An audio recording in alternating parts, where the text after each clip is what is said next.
Hi there, and welcome to Employment Hour in 30, or welcome back to Employment Hour in 30 if you've joined us before. My name is John Scholes, alongside with the Samfiru Tumarkin law firm. The main brains of the show right here, Lior Samfiru, ready to answer your questions and deal with employment law when it comes to severance, workplace rights. It's the place that you spend probably, 40 hours a week at least. So it's pretty important that you know where you stand as far as your rights are concerned. We'll get to all that. We're going to get to the Severance Pay Calculator, and our topic for today in a few minutes is going to be, I never thought it would happen to me. I know what you're thinking. We're talking about your job here. So we'll get to that. But first, we always have new viewers, Lior. Some people just joining us for the first time. So I thought maybe go over, which we haven't done for quite a while, and that is who you are, what you do, and what the show is all about. Yeah, so John, I'm an employment lawyer, and that means that I take care of resolving workplace problems. I work with employers, I work with employees to make sure that any problems, conflicts, issues in the workplace are fixed, resolved, taken care of.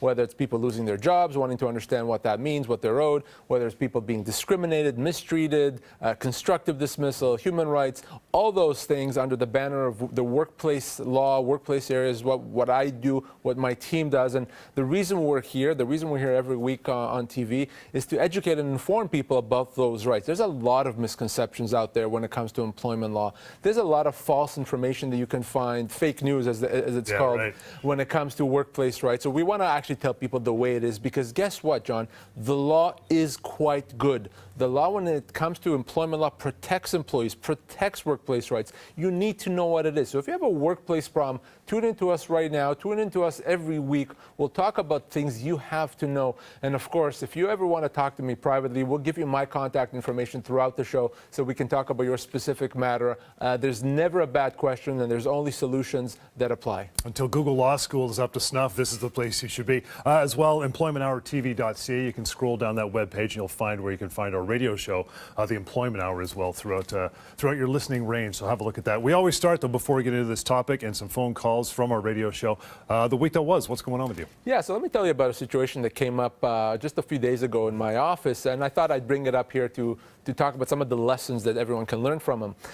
So the situation involved a gentleman that was let go for cause. I'll talk about that in a second. We've heard sometimes companies having a 3 strikes and you're out rule.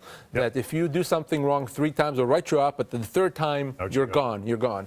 Well, this person was written up 3 times. Over a period of 2 years, he was written up 3 times for being late.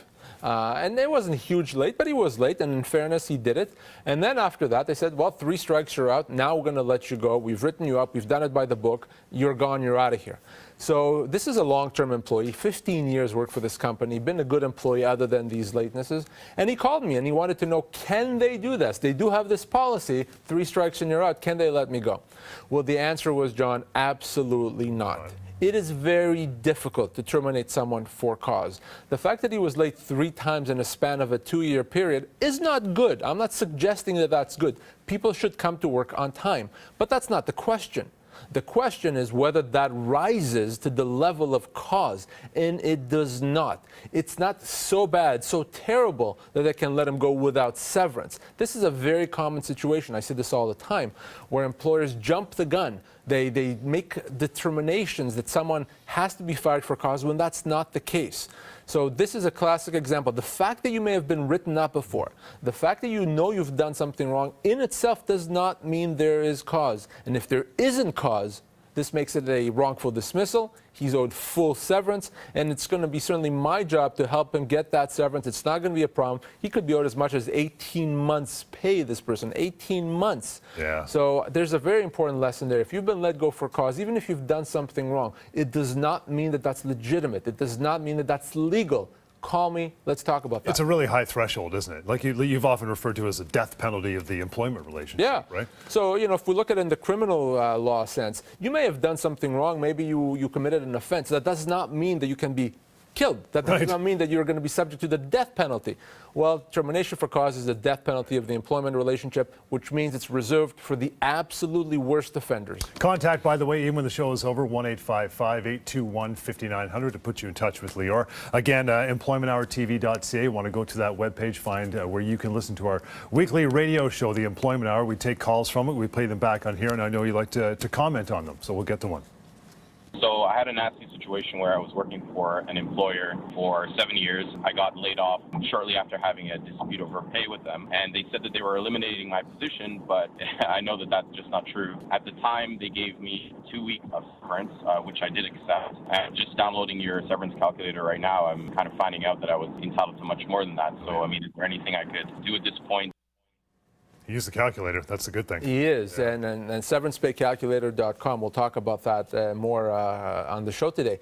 So let's be very clear. The company may have lied about the reason they let him go, but legally speaking, they don't have to give a reason or an honest reason.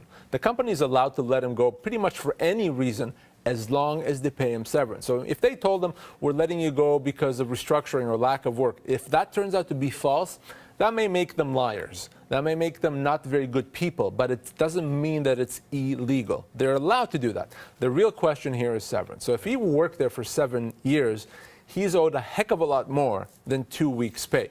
Now, he said he went to severancepaycalculator.com. So let's go ourselves to severancepaycalculator.com. Let's input his information so that everyone at home can see how that works.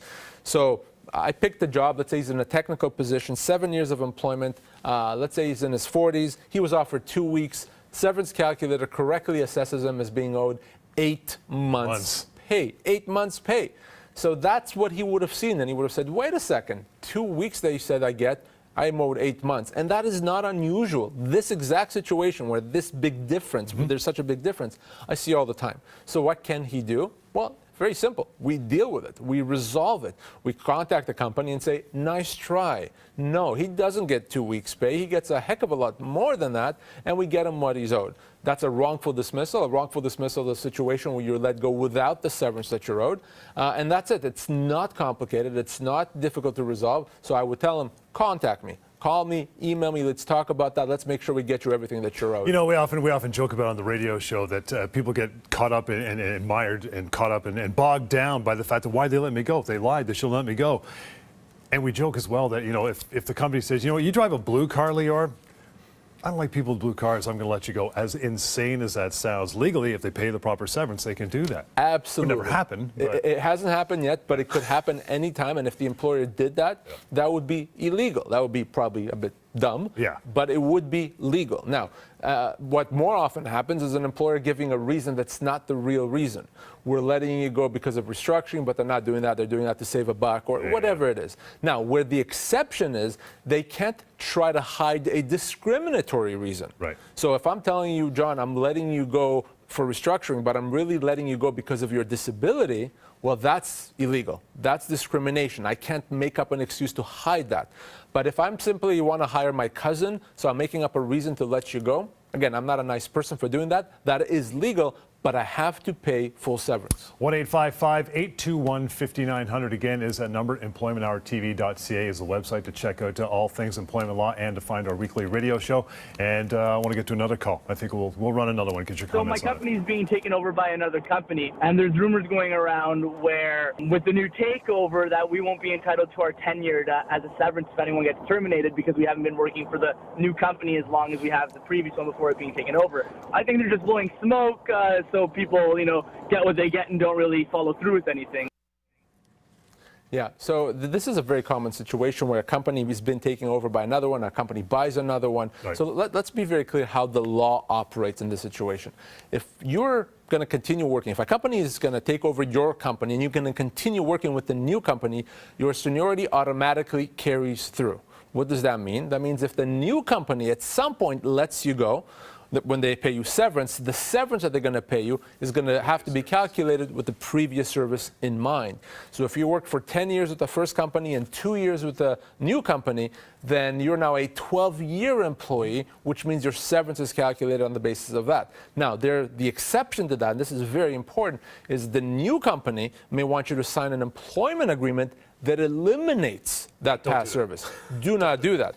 But that's the only time it gets eliminated. So if you sign an agreement with a new company saying, we're not going to recognize your past service, and it's explicitly in writing and you agree to that, then for most purposes, they don't have to recognize that service. And that's a huge problem if they turn around the next day and they let you go, because now you're not going to get your full severance. Now you're going to get a tiny, small fraction of it. So be very, very careful what you sign if you're starting to work with a new company, if the company you work for is being sold. But if you haven't signed anything, or if the document that you signed does not exclude your past service, then your service automatically carries through. What if you're an employee or you're currently an employee with the old company, the new company does not want to take you on? Who pays the severance? New company or old company? If you lose a job, your job is a result of this sale because there's no job for you with a new company, then you get severance, and the old company, the one that's actually ending your employment, pays you your full severance. So the new company doesn't have to take you, and if they decide not to, then your old company has to pay you your full severance, just like with any regular termination. As I mentioned off the top of the show, the topic for today is I never thought it would happen to me. I'm going to read these bullet points to you and get you to expand on them, Lior. It says, number one says, the company says they have to cut my pay significantly or I will end up without a job in a few months. That's a nice alternative. That is, and the reason we picked this topic is I get that often. Yeah. You know, Lior, I never thought this would happen to me, and here's what happened. And so these 5 examples that we picked that we're going to talk about are actually common situations that you may face. You may not have thought about it. You may not have thought it would happen to you, but it may happen because I see it every day. So we want to talk about that so that you know if it does happen to you, what you're going to do about it. So the first situation, as you said, your employer wants to cut your pay significantly, and they say, well, if you don't agree to it, then you're out of a job. Well, let's be very, very clear. An employer does not have a right to cut your pay, to change your pay significantly. Now, what does that mean? That means that if they do that, you could treat that as a termination, as a constructive dismissal. So your employer may think, if you don't accept, that I guess maybe you've resigned, you don't have a job, and we don't have to pay you anything. Not at all. If you don't accept, and as a result of that, you're out of a job, they have to pay you your full severance. And if your employer says, we're not even asking you to accept, we're just telling you, starting Monday, you're making less money, then you have a choice. You can accept that reduction in pay, or you can say, no, I am leaving. I am going to make sure you pay me my severance. That's a constructive dismissal. And you want to do that. You want to do that because if you accept that pay reduction, you've given them the right to do it again and again in the future, and that's no way to work when your employer can just change your pay anytime. I never thought it would happen to me. Number two is I was recruited by a larger company from a previous job I had for decades. Just 5 months later, I was let go because I wasn't a good fit. So you're working, you're happy, new company comes, recruits you, makes you big, grandiose promises. An inducement? You're induced to leave, now you leave, and then all of a sudden they let you go a few months later. Sorry, it's not working out. Well, what do I do now? Yeah. Well, here's the thing. If you're recruited, if you're induced to leave secure employment and then are let go, then the law says you should get enhanced severance. Essentially, the severance you get should recognize your service with the previous company. Okay. Call that inducement, so you have some protection. So what you want to do is, if you're going to be recruited away from your company, if you're going to accept the job because someone came after you and convinced you, be very careful what you sign. You don't want to sign an employment agreement that puts you on probation. You don't want to sign an employment agreement that limits your future severance, because then if you lose that job, you're in a very difficult situation because you've lost the secure job, you lost a new job, and what do you do? But other than that, you may be owed enhanced severance if you're recruited from a job and then let go. What's the timeline as far as a threshold is concerned for being able to claim that? 2 years in the new job or 5 years in the new job? I guess you can't look back to the previous decades. No, usually 4 or 5 years. So if in the first 4 years or so you've been let go from the new job and you were working with the previous company for a long time, you may still be owed enhanced severance. Obviously, the shorter the duration is, the work duration with the new company, the more enhanced severance you get. But inducement would be a factor even in the first 4 years of employment. 1-855-821-5900 is the number for contact anytime when the show is not on, or even when the show is on.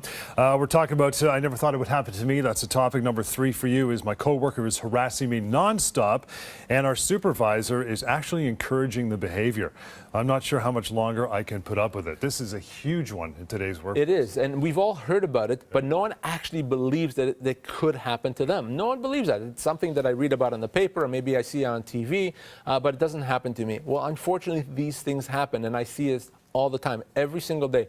every day, John, I speak with people that have been victims of workplace harassment. So what do you do? Yeah. Well, the first thing you do, of course, is you realize is that that's wrong. You have a right to be working in a workplace that's free of harassment. Cannot be tolerated. Cannot be tolerated. There shouldn't be any exceptions. And it's the company's obligation to eradicate that harassment, to fix that problem. So if you're being harassed, you should talk to someone at the company as a first step. Boss, supervisor, owner, human resource manager. Make sure that they do what they can to investigate and fix the problem. That's a strict obligation.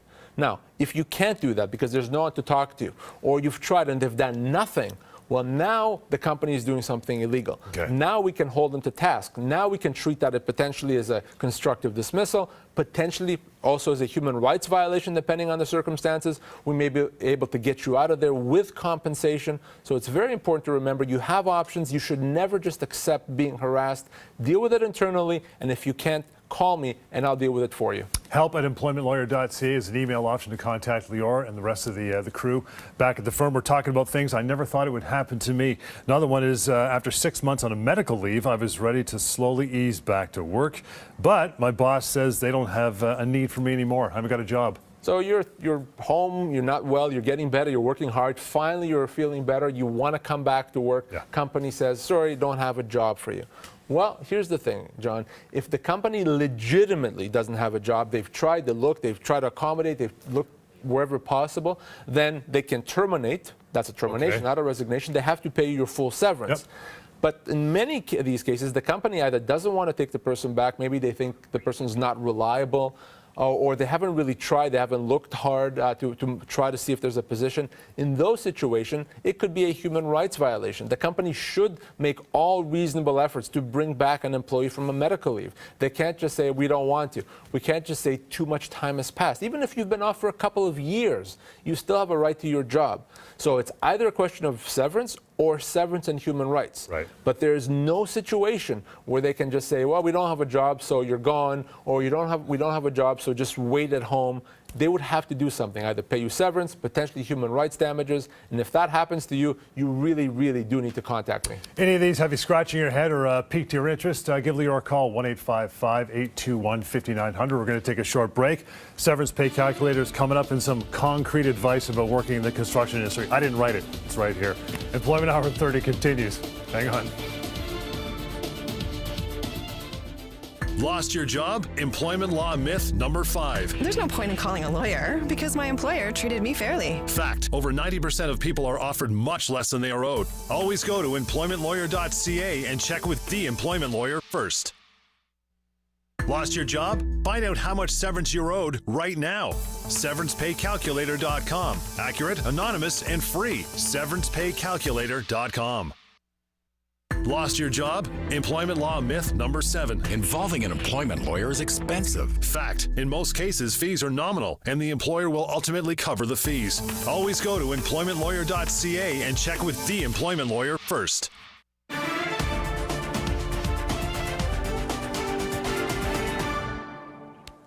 Hey, welcome back to Employment Hour in 30, a handy-dandy tool. That's the official name of what we call it, called the Severance Pay Calculator. You can see it at severancepaycalculator.com.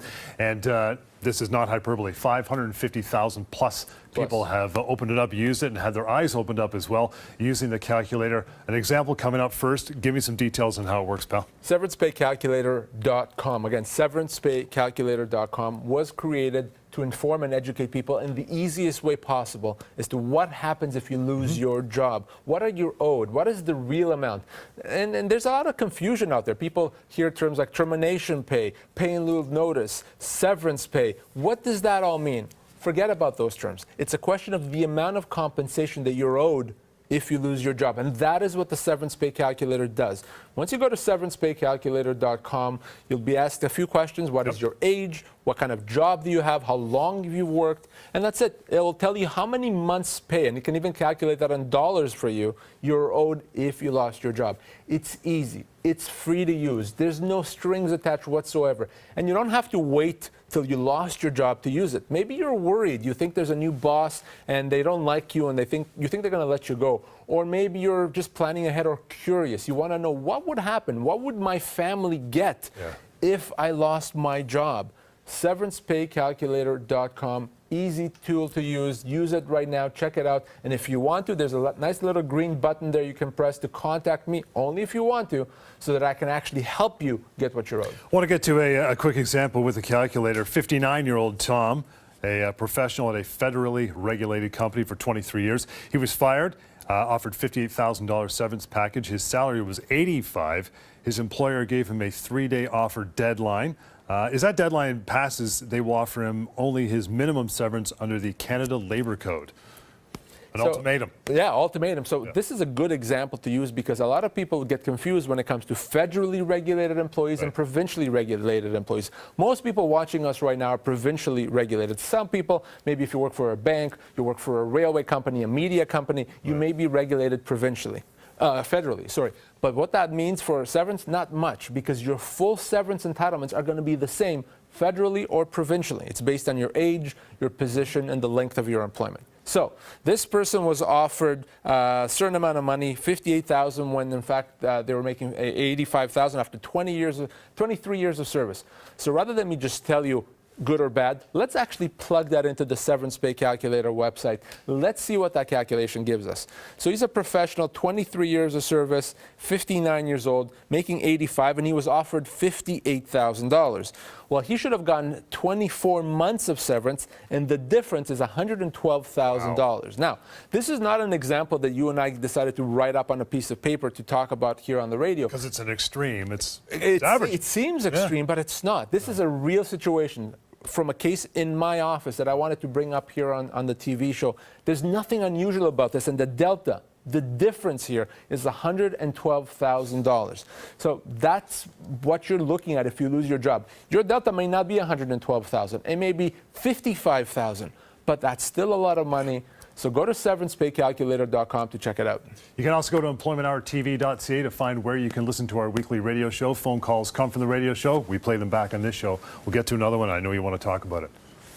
My wife was part of a large layoff of under 50 people at a financial institution. And she was 5 months pregnant. They never did anything to assist her in finding a new job. I told her she needed to talk to someone about it. How long had your wife worked there? 10 years.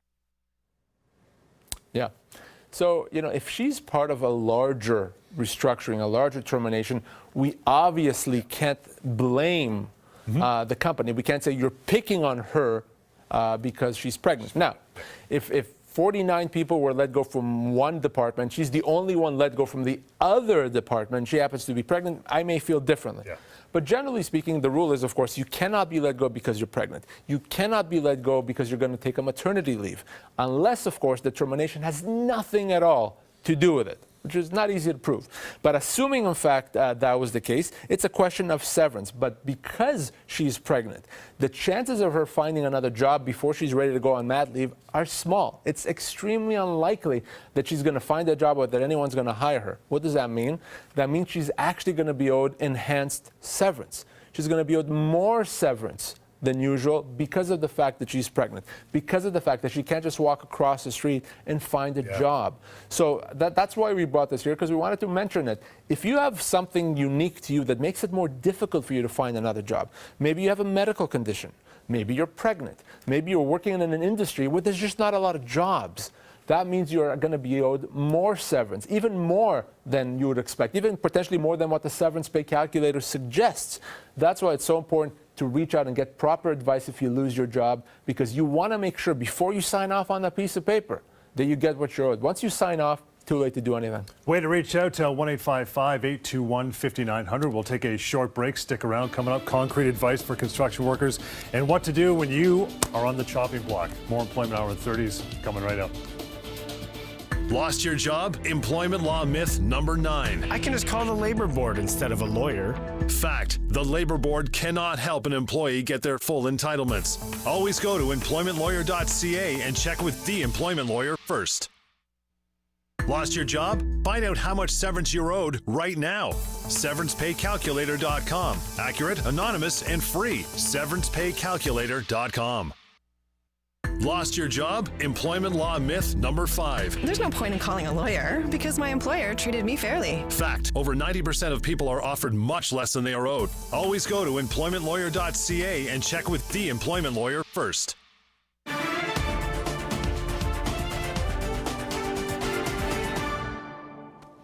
Okay, welcome back to Employment Hour in 30. Again, employmenthourtv.ca is the place to go. That is the website, among other things. It will show you where and how to reach our radio show, our weekly radio show, The Employment Hour. On there, a ton of phone calls. People have questions always, always, always. So we'll play back another one, and I know you're going to comment on it again, Lior. So I worked for this construction company almost 15 years. Then last July, the boss told me there's no more work for you. And the first time they told me that they couldn't pay me anything because the business was bad. And then I pushed back. And then they told me that because of the Employment Act, I'm construction, so I don't get any pay. Is that right?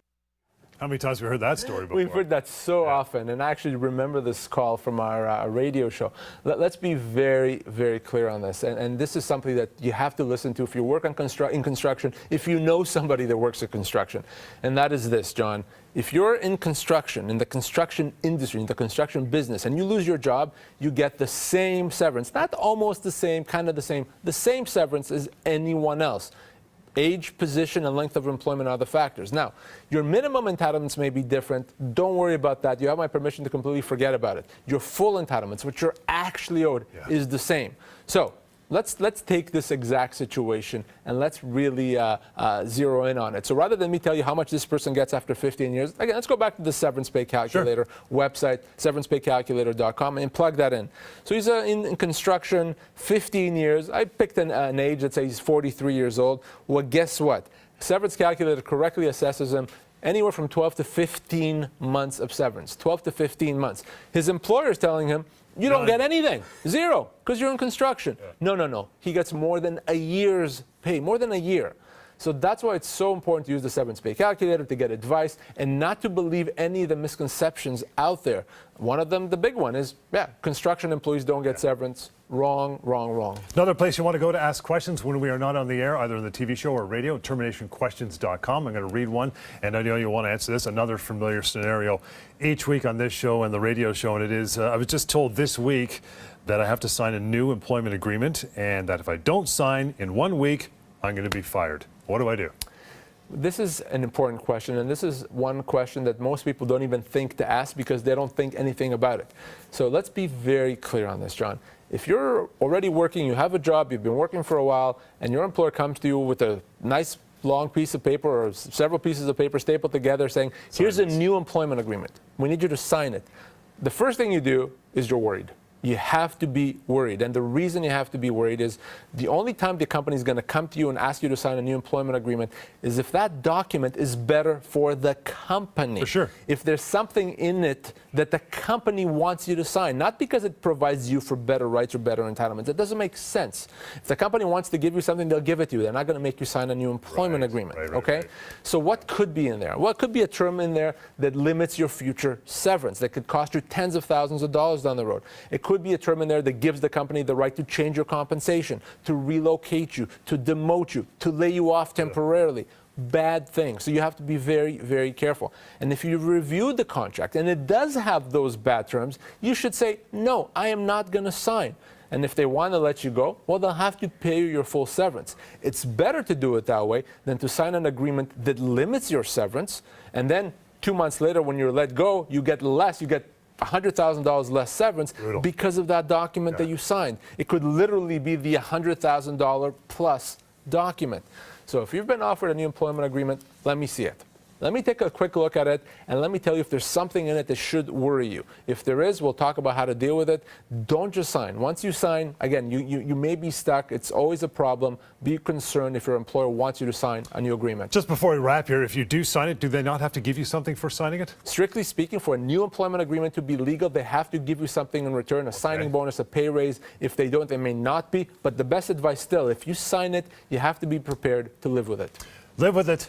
Any more information, you know where to go, 1-855-821-5900. There's also help at employmentlawyer.ca. And as I mentioned several times during the show, you want to contact us or at least listen to the radio show, there's a place to go for that as well, employmenthourtv.ca. Till next time, you know all the contacts. We'll pick it up again right here on Employment Hour in 30.